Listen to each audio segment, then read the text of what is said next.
Hi ladies and gentlemen, and welcome to ITSnippets. I've decided to shoot this bit handheld, just because I can, but this will be the first part of my 100 subscriber video, and I'm going to unbox a Raspberry Pi Zero W, so let's get started.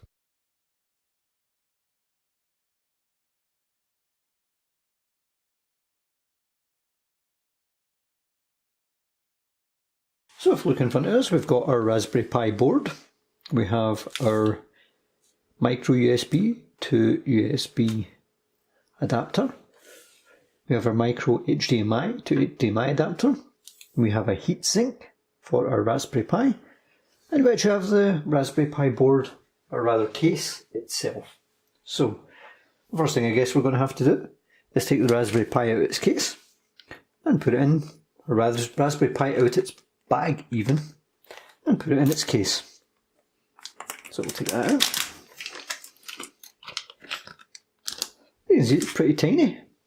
I got mine without the headers installed. Spike saying hi in the background, in typical fashion. As soon as I've hit the record button, Spike decides it's okay to start talking. So, just taking the plastic off of that, and we'll try and open this up. I've got two cases with this. This one does not have, sorry, this one has the gap for the pin header. So we have the adapter for the camera here, we have the feet for the case here, and over here we have the pin header itself. So just empty this out on the desk. I really won't be needing that just now. I won't be needing the pin header either, and I'll add the feet later on. So I'm going to take my Raspberry Pi and I'm going to place it in the case. So as you can see, I've now put the Raspberry Pi in the case. I shall put the lid on because I'll put the heatsink on first actually. So let me move this out of the way just now. And I'll place the heatsink on.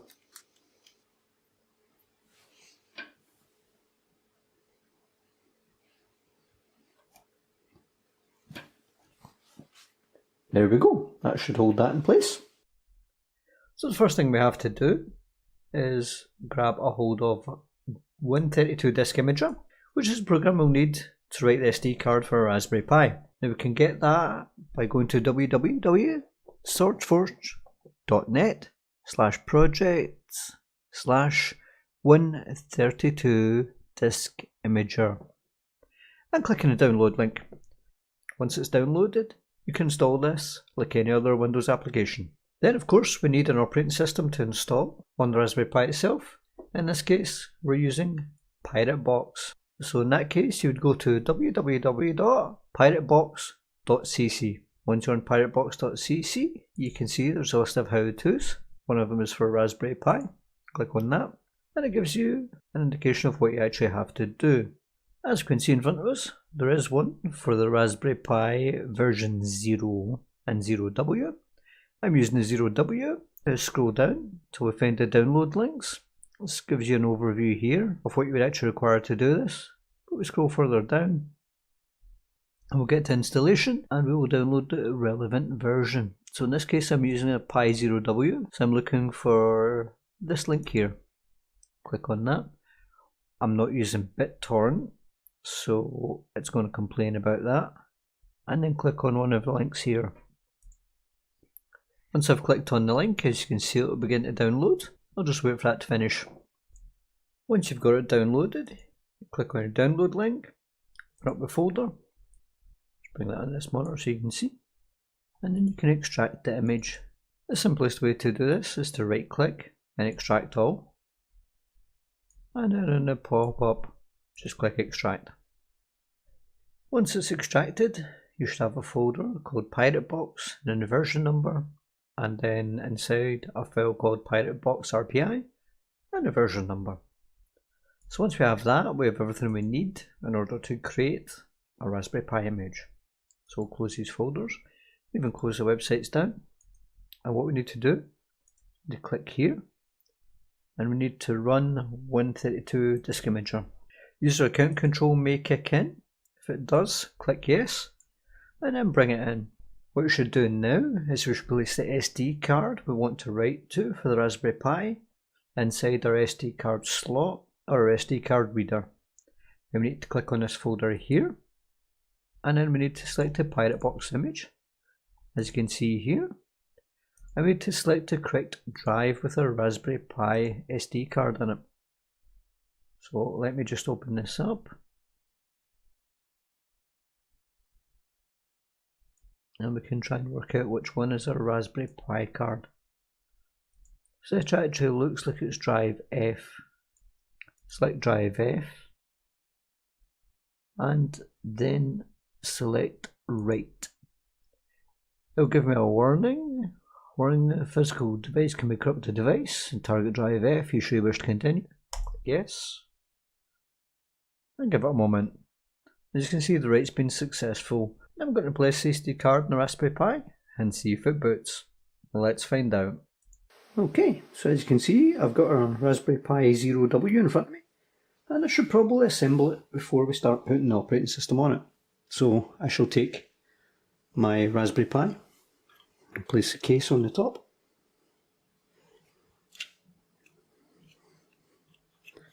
Try and find out which way it goes. Doesn't really tell me. That seemed to work. So we will take our HDMI adapter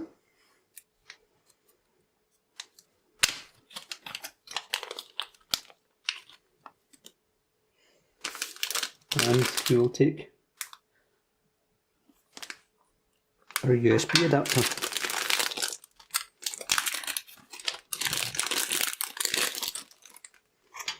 Now before I connect these, I should probably put the feet on the bottom of the case here.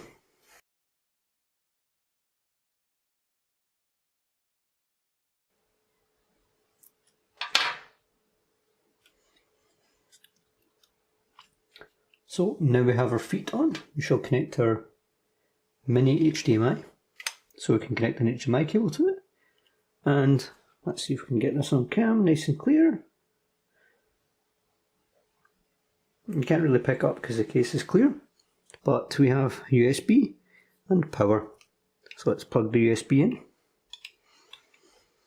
and that gives us a standard USB port at the side. So let's go put an SD card in this.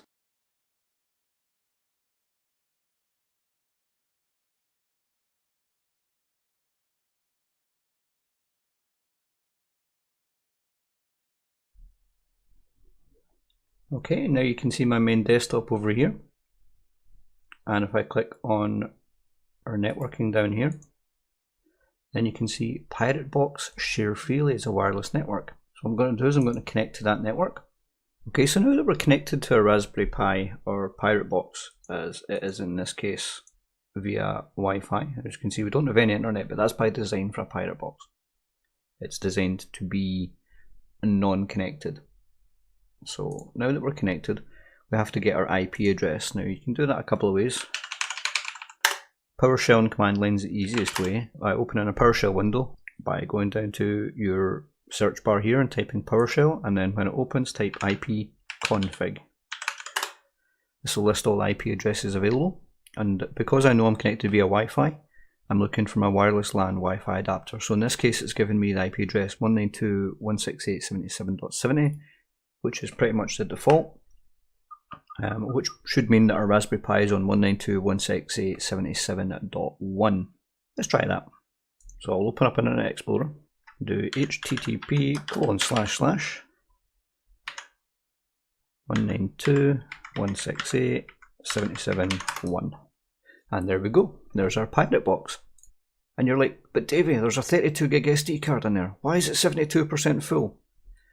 That's because of how Linux and how Raspberry Pi's boot actually handle the actual process itself. So they split the SD card up. I will show you how to fix that soon enough.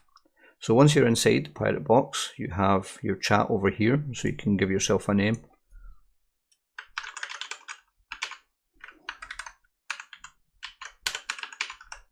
And type a message. and click Hey, and that sends it out. And if somebody else connects, they can set up a message and they can talk to you. So it's anonymous chat, and you can also change the colour. Default is black. You also have blue, green, orange and red. So if you wanted to upload a file, you could click Browse, select a file you actually wanted and click Open. It seems that only certain files can be uploaded for some reason. I'm not quite sure why PowerShell scripts can't. I'm presuming that's a security thing.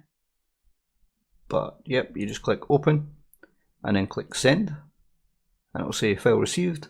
Send another file if you want to send more. You can click on Forum, but I've not activated that yet. You can click on Files, and there's the file that I just uploaded. Again, you can see there's no details telling me who actually uploaded the file. And this is the point of a pirate box. And you can get some about information like down here for pirate box. So, let me just jump out of that just now. Okay, so now we've got our Pi box set up, and what we've got is it's connected, and it's connected to our Wi-Fi network. Now we need to change some settings to actually make it a little bit more useful. So let's just do that just now. We shall type SSH on alarm, because that's the username, at 192.168.77.1. Okay, so now when I'm trying to SSH, it asks me if I want to accept a fingerprint. Select yes. And then it's asking me for the password. The default password for PirateBox is alarm.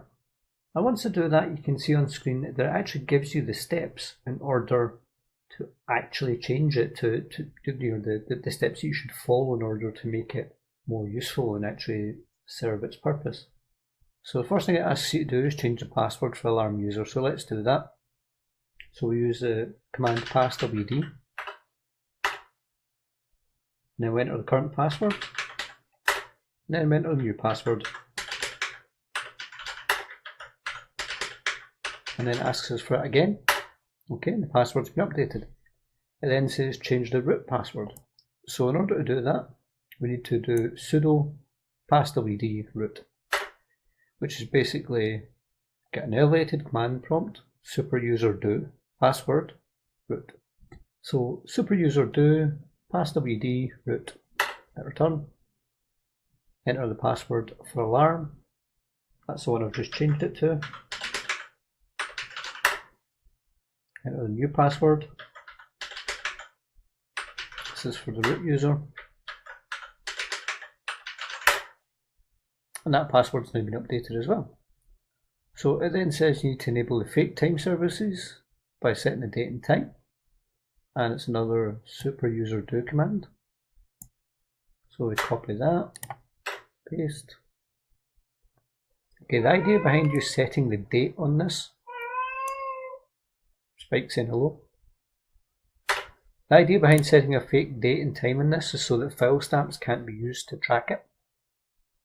So you could even use 2019 today, but change it to January and the 1st.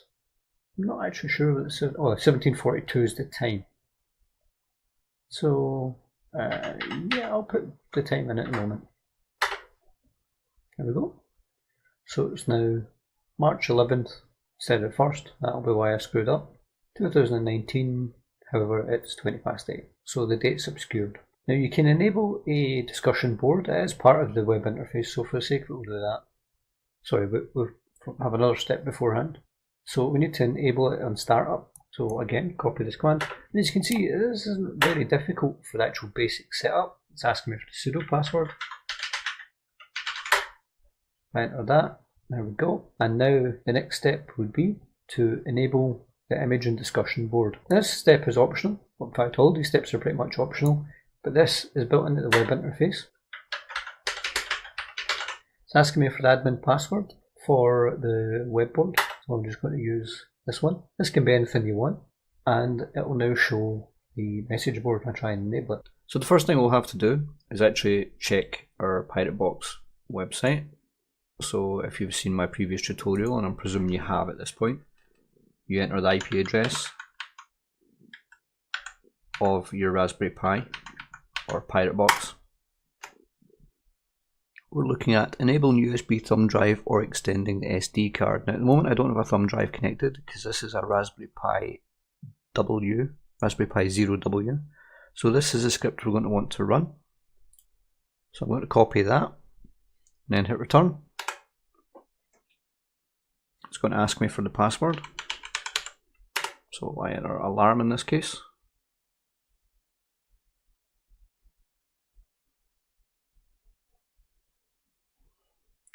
As you can see at the moment on the screen just behind that, it says the disk usage is set at 72% full. And now that we're back here, and go over, click refresh, and voila, it's 0% full. And then you need to enable the UPnP media support. Now this is so that the device actually shows up so you can play stuff from it from your other machines that are connected to it. So if you had like a movie on it, for example, you could stream the movie to your system. Set 4 commands in total for this. Let's just run them in order.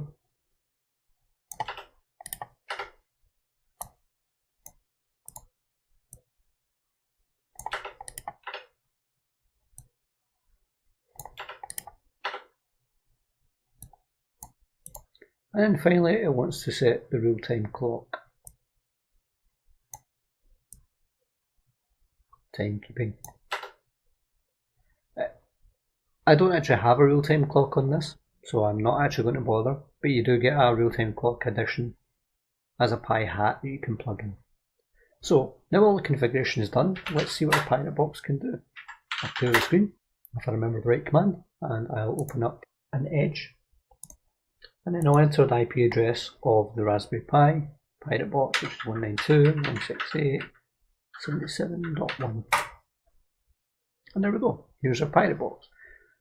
So once inside, you can change the username to have anonymous chat in here just by entering a message like we'll go for snips, hello. If I can type, we'll change there then. You can change your color of your text here. You can browse files to upload to the Pirate Box. Some files are by default not able to upload. For example, I can upload a picture. You can see it open appears, but if I select a PowerShell script, for example, it does not. So the Pi tries to protect itself by not allowing files that could be used nefariously to be uploaded. Again, that can be changed, and I'll probably do that in an updated tutorial. The part about expanding your disk earlier on is basically here. The disk usage, that would normally be sitting about there green, showing there's very little space left, but because of expanded volume, there's a full amount of 32 gig left. I mentioned about installing the forum. The forum is now under the forum link. As you can see, you can enter a name, a link, subject, comment, and then just post here. So we'll do snips.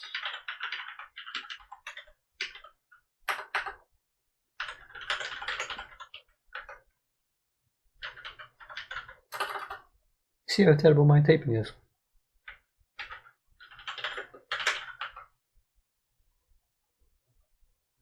You can attach a file if you want, or you can enter a password for deletion.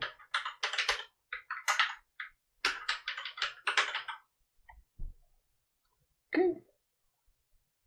Now I think we click submit. Say yes to wanting to save the password, and here we go. The title, who posted it, when it was posted, obviously obfuscated because I set the date wrong deliberately, and the comment there. So this can be used to communicate between each other, probably request files and such, as these are basically designed to be dead drop boxes. You can also go to files. As you can see, I've already uploaded a text file here earlier on.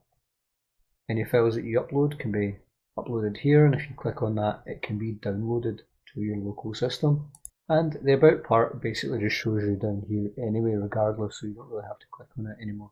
So that's a quick walkthrough of configuring a Pirate Box and how it works, and a quick how-to and how to use it. There's obviously plenty of things you can do for this, but it's designed for anonymous file sharing and would generally by most people be used for nefarious reasons. So what you choose to do with it is entirely up to you. But I do want to make alternative versions of this available. Not necessarily the pirate box, but other ways of doing something very similar. For example, a dead drop FTP. So that'll be coming in a future tutorial.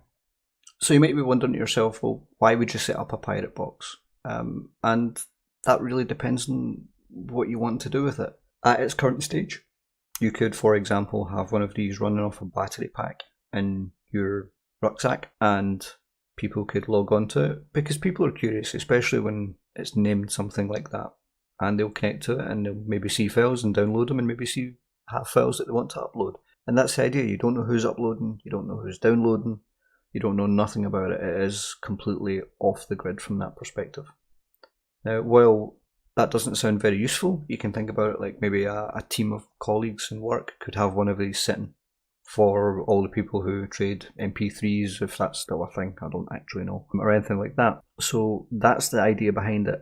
My main reason behind this was not necessarily to do with that. Mine was to then connect it up to the solar panel, which is actually charging over behind me, a battery pack rather that's connected, it's charging over behind me on a solar panel, and I'm going to try and mount it to a window and see how long it lasts. Now off the battery pack alone it lasts around 5 days idle, but idle's completely different from under use. So I'm actually hoping that I can generate enough solar energy to charge the battery during the day, and then at night it can run off the battery and recharge, and I don't actually have to make it attended.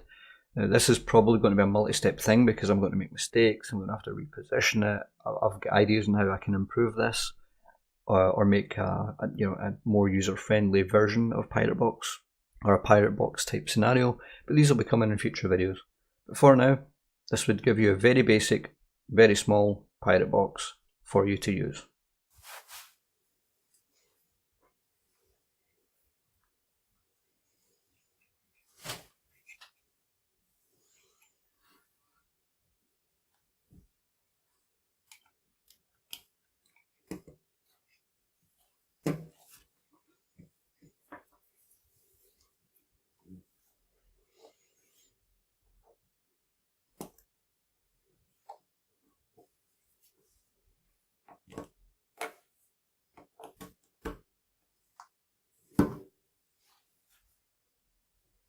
A solar powered Pi.